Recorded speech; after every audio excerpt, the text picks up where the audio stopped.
Yeah, year-end planning in October and November, from the advisor standpoint as well. Advisor, CPA, and client having a standing meeting is a great idea.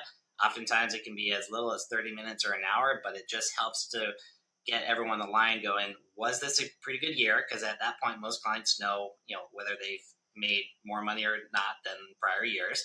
And that helps them go, okay, I'm going to want to fund more, I'm going to want to fund less. And that helps us amend the plan or design the plan or prepare them for whatever may be coming up, whether that's required contributions or tweaks to the plan to accommodate a higher contribution, or strategies we can employ to minimize the contribution if there's anything that needs to be done by the end of the year. The IRS has extended some of the amendment deadlines, so it doesn't necessarily mean we have to act by the end of the year.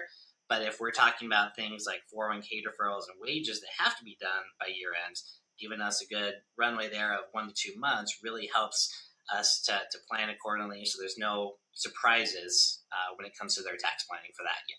So often, whether it's in the M&A field and somebody comes to us, hey, we sold our business. Awesome. That would have been helpful to know 6 months earlier. Or, hey, we wanted to do this and you're telling us in January and it was something that needed to be done by December. So we'll tell you if it's something that's going to affect us and or if you need to take us offline. But the sooner you can include us, the higher likelihood you're going to have of being able to accomplish what you're wanting to do, or at least knowing early on if that's not the plan. Because if you go in with conversations with your advisors going, all right, we're going to do this in the retirement plan and we're going to base everything around this, and then you come to us with the year-end data and we tell you that you can't actually do that, that's going to, we don't want to upset the apple cart, but it can happen sometimes where assumptions are made, and they didn't necessarily have to be if we had been included in the conversation earlier. So we don't want to point fingers and say, well, you should have come to us, but it's certainly a lot easier when you do include us on the front end and we don't become kind of an afterthought or going, hey,